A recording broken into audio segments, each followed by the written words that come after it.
une unité de forces spéciales et une équipe internationale d'enquêteurs travaillent dans le secret. J'espère qu'on va les coincer. Leur mission, démanteler un réseau de prostitution notoire. Tu veux du sexe? Quoi? Faire l'amour? Et sauver des milliers de femmes réduites à l'état d'esclaves sexuels. Elles ne savent pas qu'elles peuvent être frappées, qu'elles peuvent être tuées, qu'elles peuvent être victimes de viols collectifs. Leur cible, Elle s'en va! Attrape-la! un réseau qui gagne des millions de dollars grâce à la traite de femmes originaires d'Asie centrale. Un réseau dont les membres sont prêts à tuer pour survivre.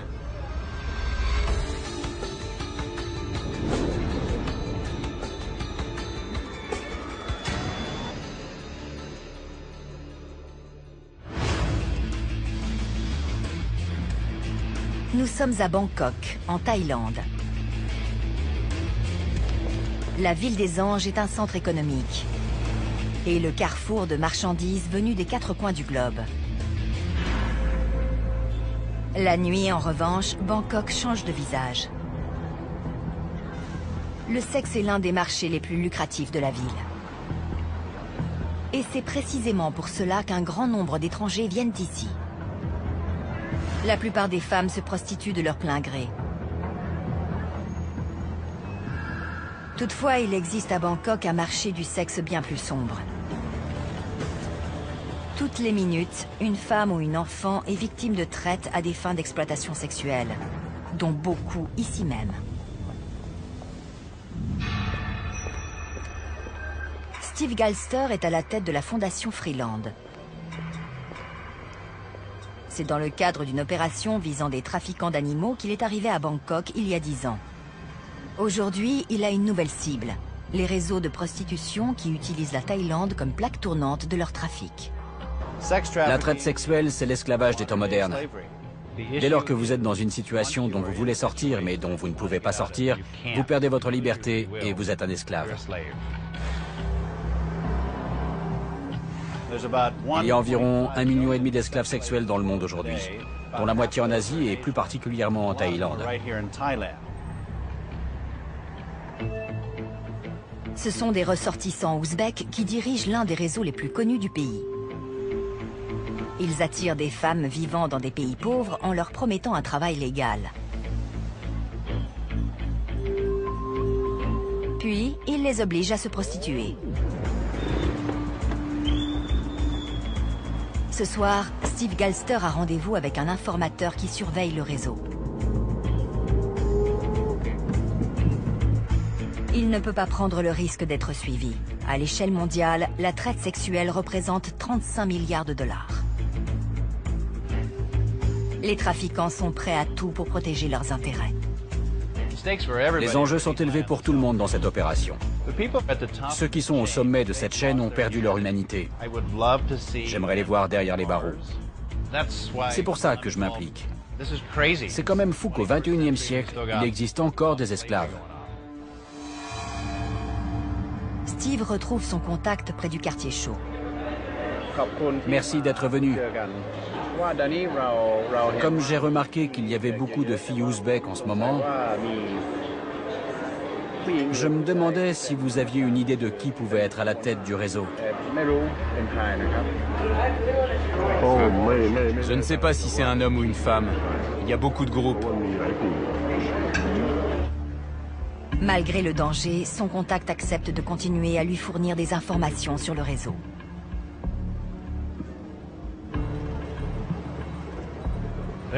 On ne peut pas se permettre d'échouer. Les chefs de réseau disent « on est intouchables ». Mais si on arrive à les atteindre, on va générer une vague de lutte contre la traite d'êtres humains. Et on va changer les règles du jeu.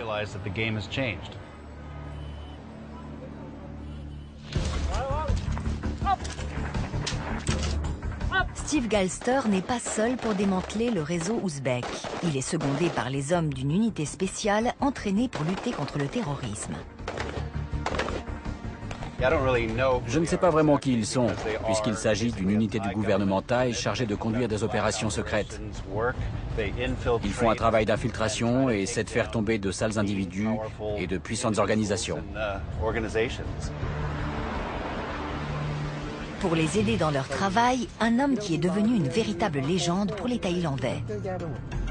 Il y a 20 ans, le général Charnvut menait la guerre contre la mafia russe. On dispose d'un quart d'heure environ.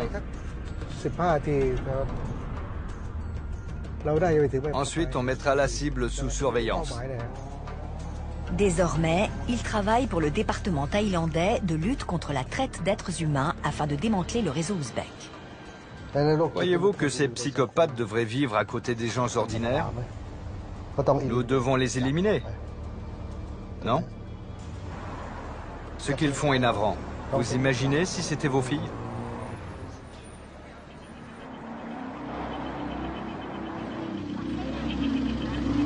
Le réseau ouzbek a des relations et sévit ouvertement dans le centre-ville de Bangkok. Crac crac. Crac crac, combien pour crac crac? Pas longtemps 2000 bahts, longtemps 6000 bahts. Ces femmes sont extrêmement surveillées par leurs contrôleuses. Il n'est possible de les filmer de près qu'en utilisant une caméra cachée. Combien? Pas longtemps, 3000. Et toute la nuit? 6000 bahts.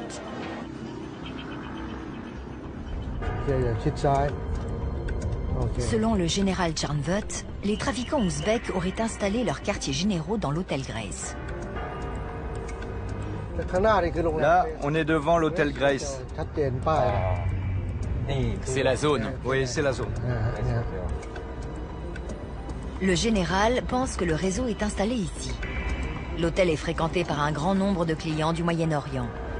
Et il a constaté que lorsqu'il faisait appel à une prostituée, il préférait souvent louer les services d'une musulmane blanche plutôt que d'une thaïlandaise.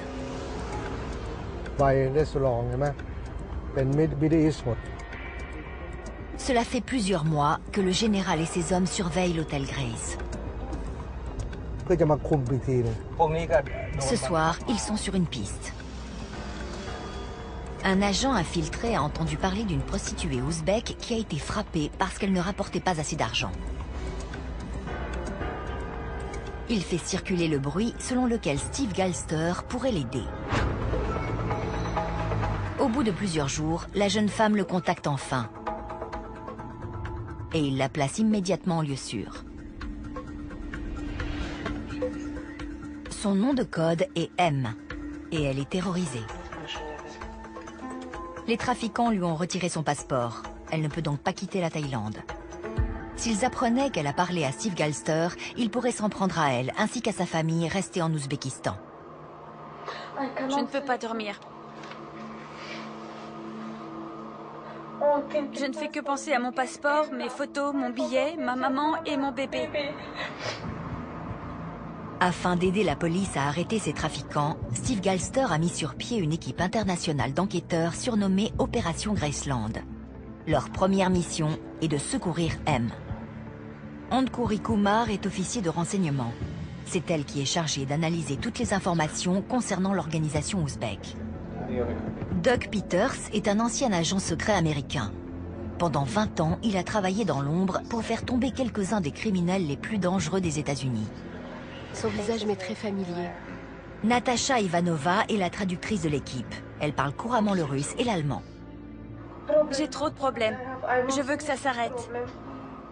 Je comprends. M est divorcée. Elle a un fils, mais pas les moyens de subvenir à ses besoins. On regardera les photos. Elle recherchait désespérément un travail et a été piégée. Une fois à Bangkok, elle a été livrée à une certaine Rano. Je croyais que j'allais être peintre. C'était mon métier à Moscou. J'avais même emporté ma combinaison de travail. Quand je suis arrivée, Rano m'a dit « Qu'est-ce que c'est que cette tenue ?» Comment j'aurais pu savoir que j'allais devenir prostituée? M pense que Rano appartient au réseau ouzbek. Les enquêteurs acceptent de l'aider à récupérer son passeport et à s'enfuir. Quant à elle, elle s'engage à les introduire sur le marché du sexe de Bangkok et à les aider à mettre la main sur Rano.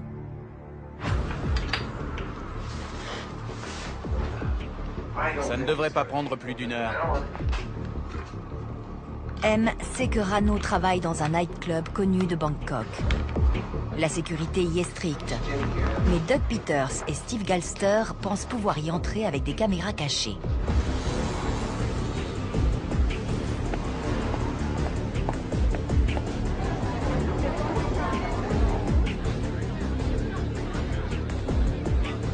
L'établissement est très surveillé. Si leur caméra venait à être découverte, les deux hommes seraient en danger.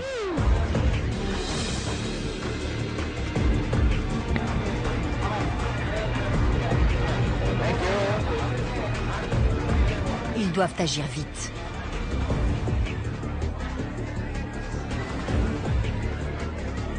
Il leur faut impérativement trouver Rano avant qu'elle ne découvre que M l'a trahi et essaie de s'enfuir.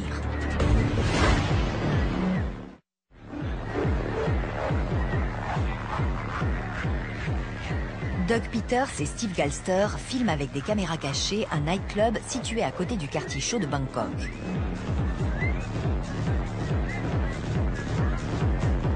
Leur cible est une ressortissante ouzbèque répondant au nom de Rano. Ils savent qu'elle fréquente souvent cet établissement. Ils essaient de la trouver afin d'organiser son arrestation et d'aider M, une prostituée, à sortir de ses griffes.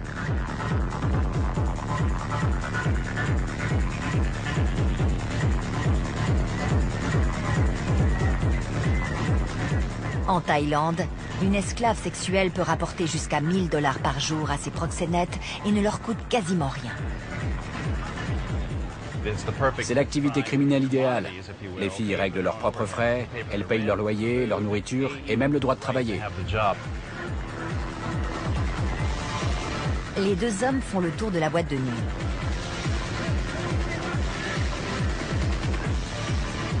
C'est un lieu fréquenté par des hommes originaires d'Inde et du Moyen-Orient en quête de rencontres. Un endroit idéal pour Rano.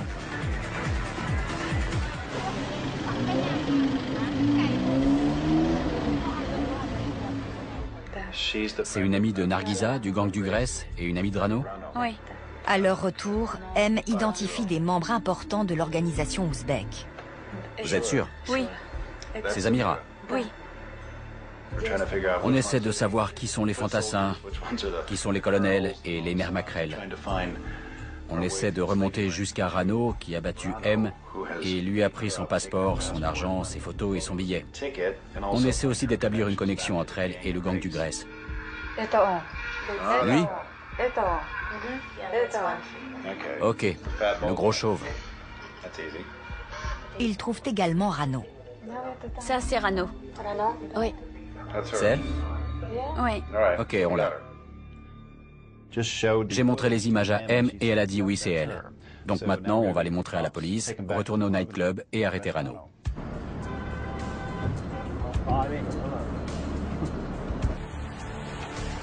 La police locale ne veut pas se faire remarquer afin d'éviter une bagarre. Doug Peters accepte donc d'entrer lui-même dans le nightclub pour aller chercher Rano.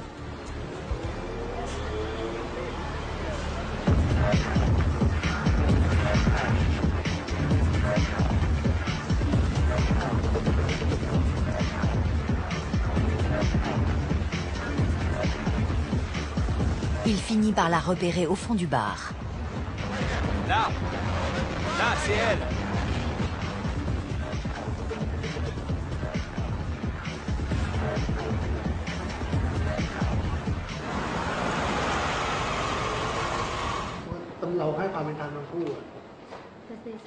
Au commissariat de police, M tient à parler à la femme qu'il a dupée et retenue prisonnière à Bangkok. Je vais te crever les yeux. Tu verras, je te tuerai. Je vais te massacrer. Ferme-la. Toi, ferme-la. T'es une espèce de traînée. Regarde-toi, t'es une vraie prostituée. T'es une prostituée. Rano sera relâché.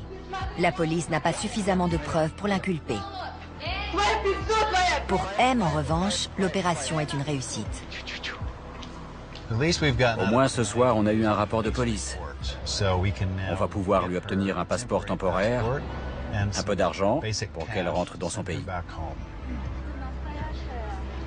M a été d'une grande aide. Grâce à ces informations, les enquêteurs ont pu dresser un organigramme du réseau. C'est ce qui leur permettra, ainsi qu'à la police, de trouver les éventuels points faibles de l'organisation ouzbek. M a été formidable. Elle a été très courageuse. Elle nous a indiqué personne par personne, nightclub par nightclub, qui est qui et qui fait quoi. Ce qui nous a permis de nous faire une meilleure idée de la structure.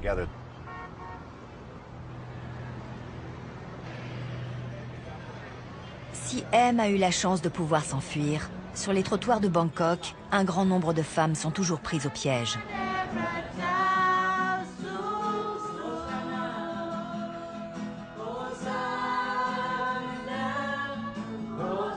Cependant, toutes les femmes n'entrent pas de force sur le marché du sexe. En Thaïlande, des milliers d'entre elles le font volontairement parce qu'elles n'ont pas d'autre solution pour gagner leur vie. C'est une situation qu'Annie Dieselberg connaît très bien. Elle est à la tête d'une organisation internationale qui s'appelle Nightlight et qui aide les anciennes prostituées à quitter le trottoir et à oublier le passé. Ces jeunes femmes pensent qu'elles n'ont pas d'autre choix. Nous essayons de leur offrir la liberté de choisir, d'avoir une vie meilleure et de réaliser leurs rêves.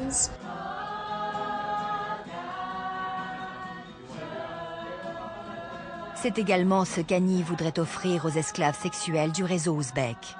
Elle a rejoint l'équipe d'enquêteurs pour offrir une protection à toutes les femmes sauvées. Ce soir, elle se rend dans le quartier chaud comme elle le fait depuis 17 ans. Elles nous racontent leur histoire quand on les aide. Sinon, on ne glane que des bribes d'informations. Mais aujourd'hui, c'est différent. Annie emmène un autre membre de l'équipe d'enquêteurs au cœur du trafic ouzbek. Une fille ouzbek vient de partir par là. Matt Friedman est à la tête du projet Interagence de l'ONU contre la traite d'êtres humains. Cela fait 25 ans qu'il combat l'esclavage sexuel, hanté par le souvenir d'une fille de 15 ans croisée dans une maison close en Inde. Un jour, une jeune fille m'a vu et elle est venue vers moi. Elle m'a enlacé en disant « Aidez-moi, aidez-moi, ils me font des choses horribles. » J'étais avec un policier et j'ai dit « Cette fille vient avec nous. » Il a dit « Non, ils ne nous laisseront jamais l'emmener. » Il est parti chercher du renfort et à son retour, elle avait disparu. Cet enfant avait besoin d'aide et je n'ai rien pu faire. Droit devant, il y a une nouvelle fille. C'est une contrôleuse. C'est pour ça qu'elle nous a ignorés. Matt Friedman est venu sur le terrain parce qu'Annie Dieselberg a pris conscience de la rapide expansion du réseau ouzbek. Il y a 10 ans, lorsque je traversais le quartier, je voyais 5 ou 6 femmes en un même endroit. Mais depuis 4 ans, on peut en compter jusqu'à 80 en l'espace de 2 heures. Annie a déjà été menacée par l'organisation ouzbek. Mais avec son équipe, elle continue à affronter le danger pour tendre la main à toutes les femmes qui ont besoin d'aide.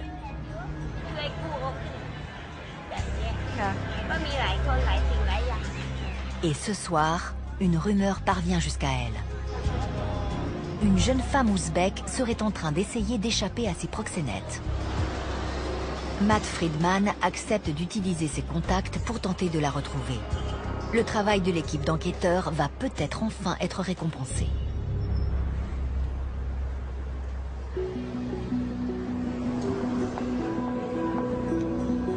Cela fait des jours que les hommes d'opération Graceland essaient de localiser une prostituée ouzbek qui cherche à échapper à ses proxénètes. Tu as quoi? En faisant jouer ses contacts, Matt pense enfin l'avoir trouvée. Hier soir, j'ai reçu un coup de fil intéressant. Une femme ouzbek qui est forcée de se prostituer, à qui on a retiré ses papiers et qui a reçu des menaces. Elle veut s'enfuir, elle est désespérée. Son nom de code est Anna, et apparemment elle n'est pas la seule à être victime de ce réseau.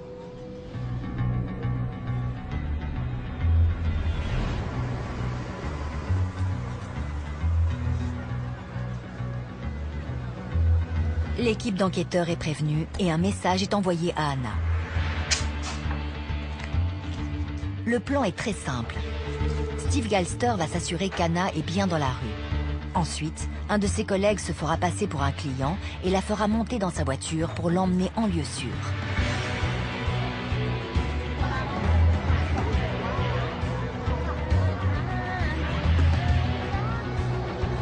À une centaine de mètres de l'hôtel, Steve repère 3 prostituées ouzbèques.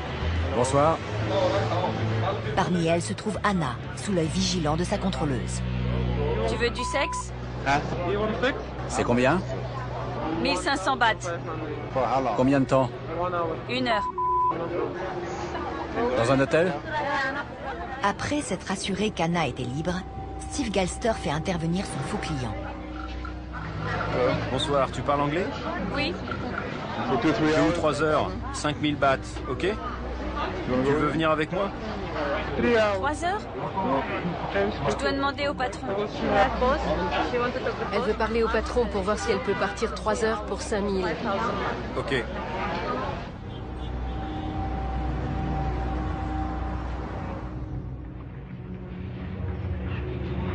Une fois en lieu sûr, Anna surmonte sa peur et commence à parler.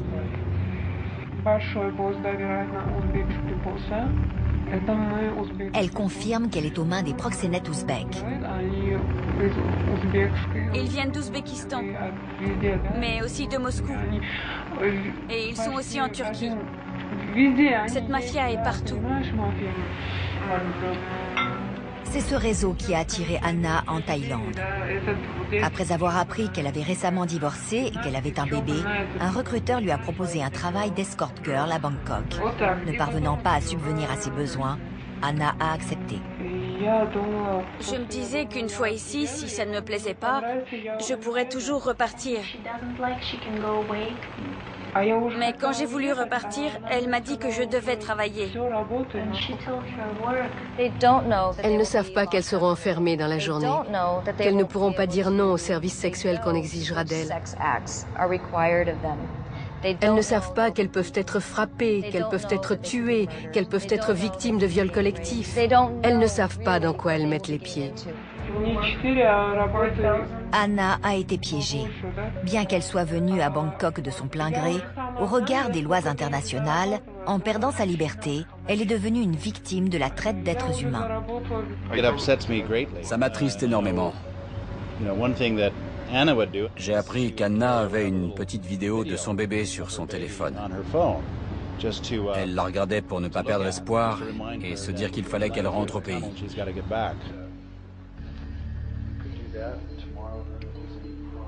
Malheureusement, il y a une question à laquelle Anna ne peut pas répondre.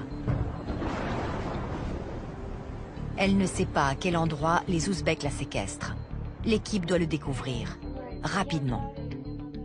Elle vient d'apprendre qu'elle et d'autres filles allaient être transférées en Malaisie, où elles pourront encore moins s'échapper. Alors pour elle, c'est sa seule chance de s'en sortir.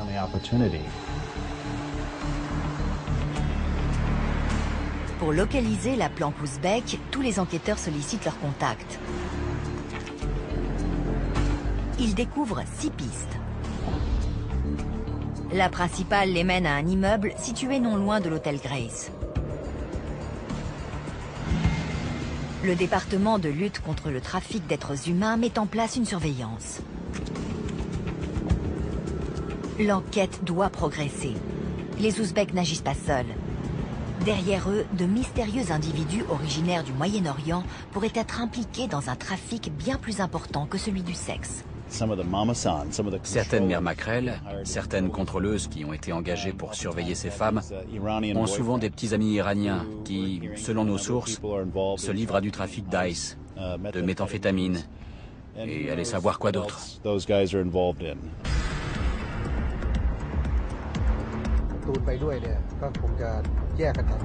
C'est une piste qui rend la toute dernière découverte du général Tchernvut encore plus terrifiante.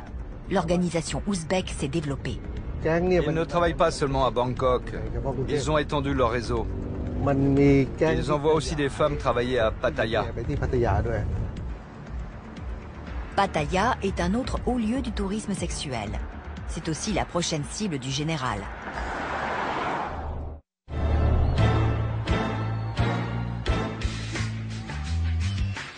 Pattaya, la ville du péché, à 160 km au sud de Bangkok. Au centre-ville, une avenue de près d'1 kilomètre flanquée de bars, de clubs de gogo danseuses et de prostituées. On dénombre ici 27 000 travailleuses du sexe. La plupart le sont par choix. C'est donc la couverture idéale pour les proxénètes ouzbeks et leurs esclaves sexuels. Le général Tchernvut et son équipe ont des informations selon lesquelles les trafiquants ouzbeks prostitueraient de jeunes mineurs.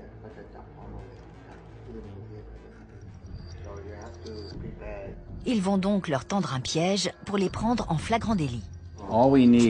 Tout ce qu'il nous faut, c'est une conversation entre toi et les macros. Et n'importe quel élément visuel ou sonore que tu peux te procurer. Un faux client demandera à une jeune femme ouzbèque de l'accompagner à l'hôtel. C'est lui qui filmera la fille et son proxénète. Appelle-nous s'il y a un problème.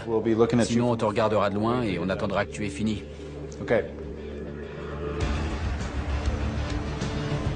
De l'autre côté de Pattaya, les hommes de l'équipe thaïlandaise sont également en action.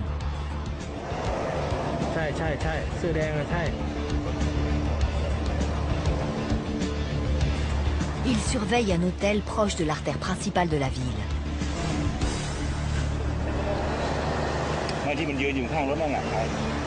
Selon eux, il s'agirait du quartier général du réseau ouzbek.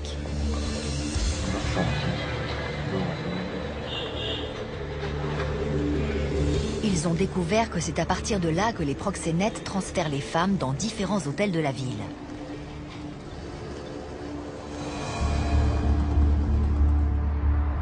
L'un de ces hôtels est celui du général Tchernvut, où le piège est déjà en place.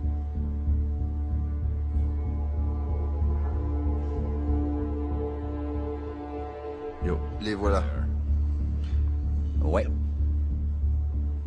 Le macro et la fille.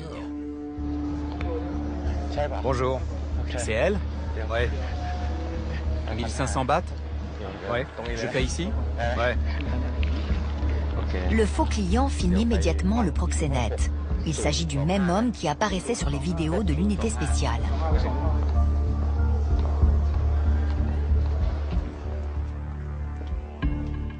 Une fois dans la chambre, il peut enfin filmer la fille.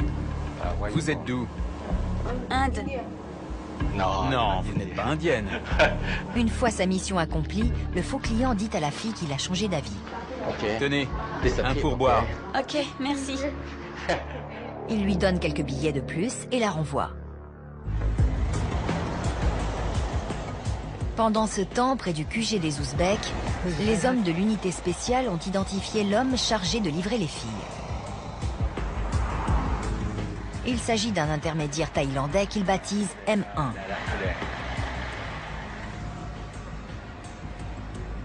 Ils font une autre découverte importante. Ils repèrent la femme ouzbèque qui est à la tête de l'organisation de Pattaya. L'équipe d'enquêteurs dispose désormais de nouveaux éléments qui pourraient l'aider à faire tomber l'organisation. À Bangkok, le département de lutte contre le trafic d'êtres humains confirme que c'est bien dans cet immeuble qu'Anna est retenue contre son gré. Pour la première fois, les hommes d'opération Graceland ont la possibilité de sauver plus d'une dizaine de femmes ouzbèques. Dans un hôtel voisin, ils se préparent à frapper l'organisation. Ils vont rassembler des preuves qui leur permettront de démanteler le réseau.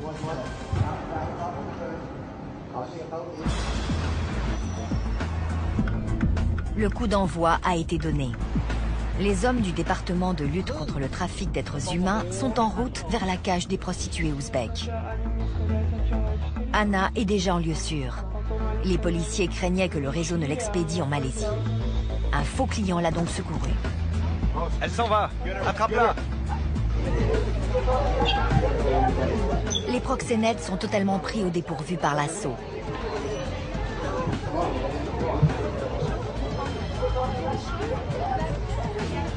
La police thaïlandaise découvre 13 femmes entassées dans une chambre.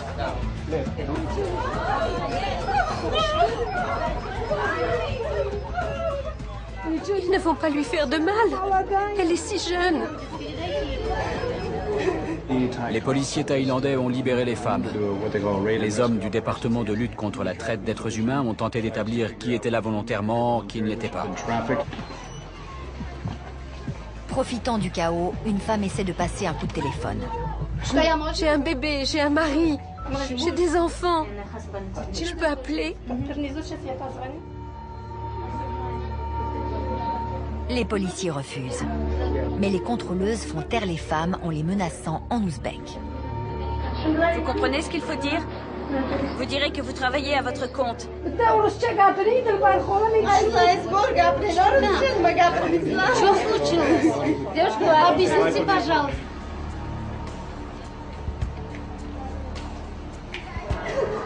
Je veux parler à mon bébé. Il est tout petit, je l'allaite. Au commissariat, les femmes ne sont toujours pas séparées et la confusion continue de régner.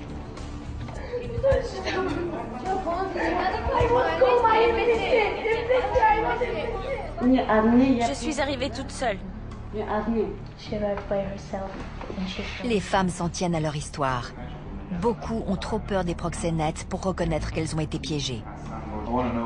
Je veux savoir qui est votre patron. Je veux savoir si vous avez été forcé de venir ici ou... Je n'ai pas de patron. Je suis venue ici toute seule.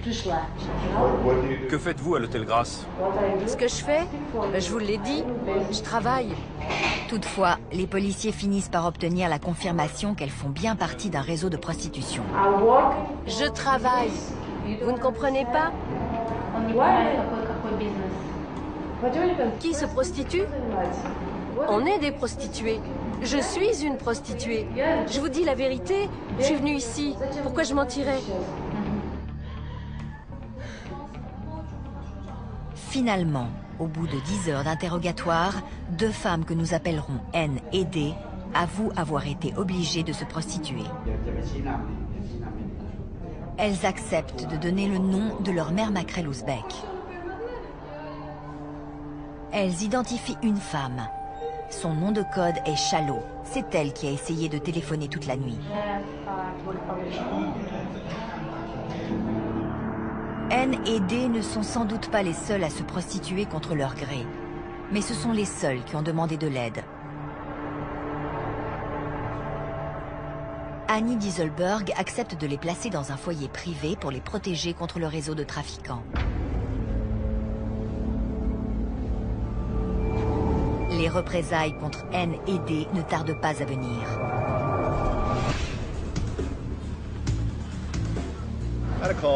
J'ai eu un appel de l'informateur qui m'a dit qu'elle semblait en danger. Quelqu'un les poursuit.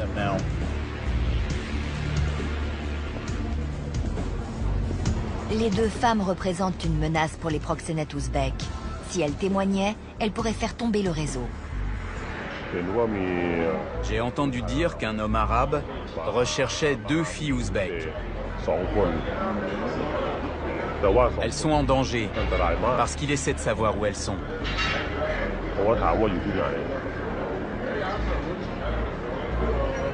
Il cherchait 2 filles?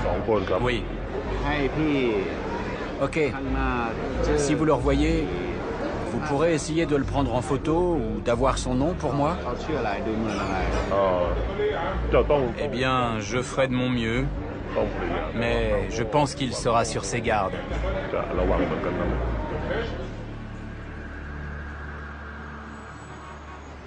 Le travail de l'équipe d'enquêteurs est en péril. 2 des témoins clés ont peur pour leur vie.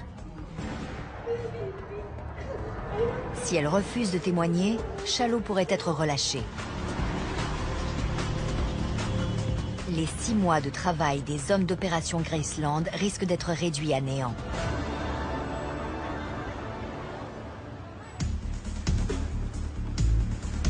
Ne disposant pas de nouvelles preuves contre elle, les policiers libèrent Chalo, la mère maquerelle ouzbek. Mais les enquêteurs ont de la chance. Chalo est rejointe par quelqu'un qu'ils connaissent. Son nom de code est Moat. Il s'agit de l'homme du Moyen-Orient, qui est à la recherche de N&D. Steve Galster pense que c'est le mari de Shallow et le financier du réseau. Autrement dit, l'un des mystérieux individus qui se trouvent dans l'ombre des Ouzbeks. Cela fait des mois que les hommes de l'unité spéciale sont à la recherche de Moat. Désormais, ils le suivent. Et atterrissent directement à l'hôtel Grace. Ils découvrent alors que Moat opère depuis le café de l'hôtel. Depuis leur voiture, ils remarquent qu'il est en relation avec 2 autres hommes.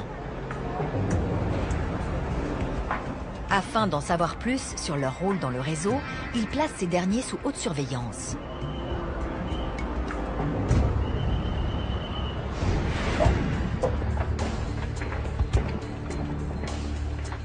Plusieurs semaines après le début des opérations à Bangkok et à Pattaya, l'unité spéciale donne rendez-vous à Steve Galster dans un hôtel désert pour faire le point.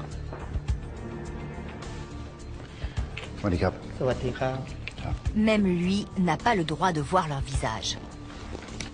Voilà les filles. Elles sont ouzbèques, non? Ouais. L'unité spéciale a identifié le cerveau de l'organisation de Pattaya et ses sources d'approvisionnement en Asie centrale. Elle recrute des femmes en Russie et dans d'autres pays. Et elle les oblige à travailler à Pattaya.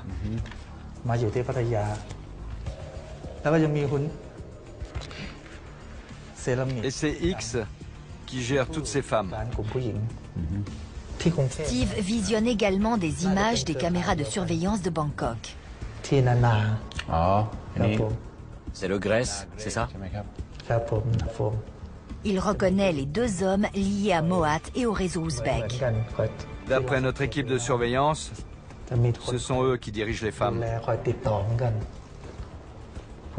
Et ces 2 hommes, c'est qui? Ceux qui contactent les femmes et s'en occupent. Ceux qui les contactent? Ouais. Ils ne sont pas thaïlandais? Non. Ce sont des infos très utiles. Qui est le patron? Qui met les filles sur le marché? Qui gère l'argent, etc. Un travail très impressionnant. L'unité spéciale en fait une affaire personnelle. Notre enquête a révélé qu'ils se livraient à la traite d'êtres humains. Ce sont des ordures qui gangrènent notre société. Si nous réussissons à les faire tomber, notre société en sera débarrassée et sera plus saine.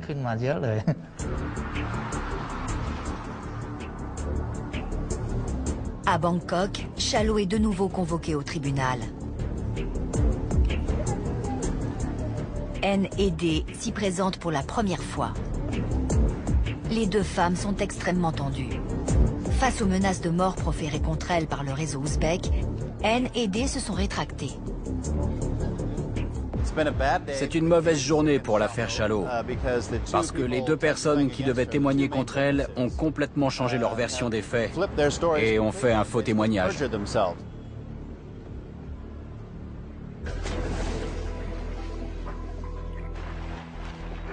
Après 6 mois de travail, le dossier contre Shallow et l'organisation ouzbek est en train de s'effondrer et le stress est à son comble. Pire encore, Steve Galster se rend compte qu'au lieu d'aider les femmes comme N&D, il met leur vie en danger. Certes, ils vont mettre quelques personnes en prison pendant quelque temps, mais à quel prix? Il est très difficile de faire tomber des trafiquants si les victimes ne témoignent pas contre eux. Mais il faut essayer. Pour ça, il faut s'infiltrer, surveiller de façon très professionnelle, ne rien laisser échapper. C'est pour ça qu'on a fait appel à l'unité spéciale, pour qu'ils fassent tomber ces gens. Et les hommes de l'unité spéciale sont déjà sur une nouvelle piste. Ils ont appris qu'un membre du réseau ouzbek pourrait être dans une position vulnérable. Ils se préparent à l'arrêter. La réussite d'opération Graceland repose désormais sur leurs épaules.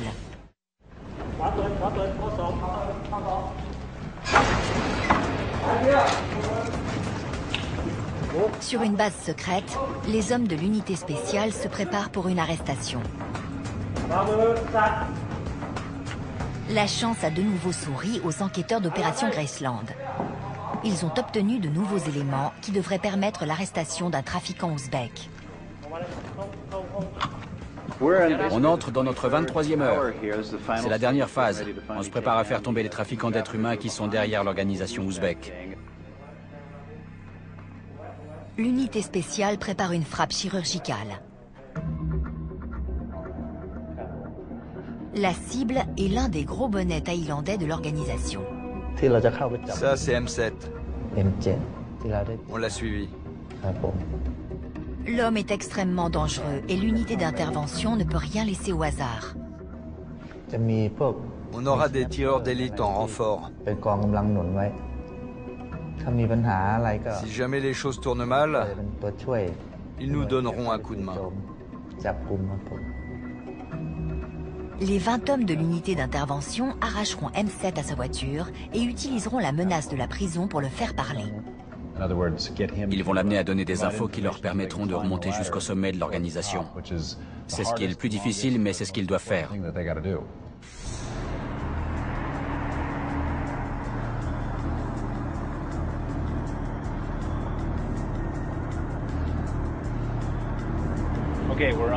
On est en route.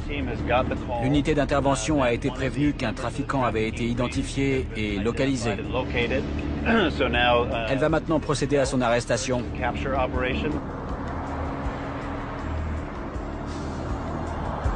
Steve Galster suit un des véhicules de l'unité spéciale et attend le signal pour intervenir.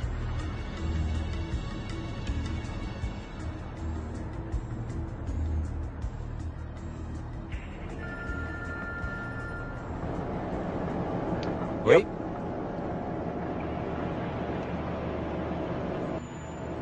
Oui.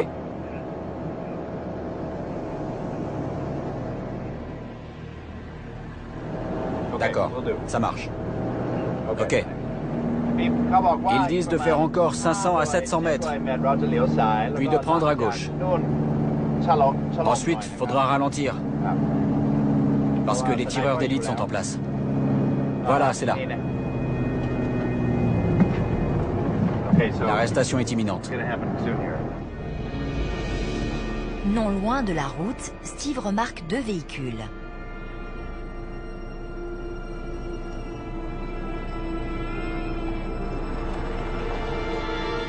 Quand enfin les hommes lancent l'assaut.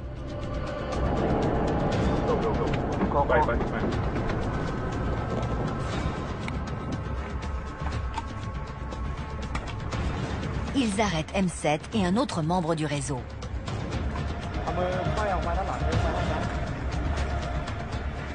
Tout s'est passé comme prévu. Ils l'embarquent. C'est allé très vite. Ils le tiennent. À chaque minute qui passe, le risque augmente pour les hommes de l'unité d'intervention.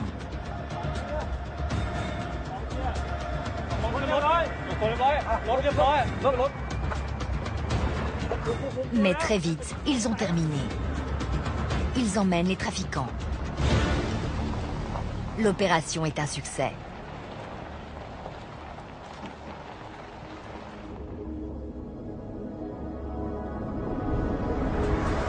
Il ne faudra pas longtemps à l'unité spéciale pour faire parler M7. Opération Graceland a désormais un accès direct au réseau de prostitution ouzbek. Et une occasion sans précédent de le démanteler pièce par pièce. Il est de notre responsabilité d'aider les femmes maltraitées. Je veux voir ces criminels condamnés à de longues peines de prison. Opération Graceland continue. On a seulement commencé à mettre au jour et à démanteler un réseau. Ce qu'on a fait, pour moi, c'est mettre un petit grain de sable dans l'engrenage qui fait tourner cette machine du crime organisé. Pour le moment, on ne verra pas vraiment la différence. Mais on va continuer à travailler et je pense qu'on finira par l'enrayer complètement. On ne doit pas s'arrêter là.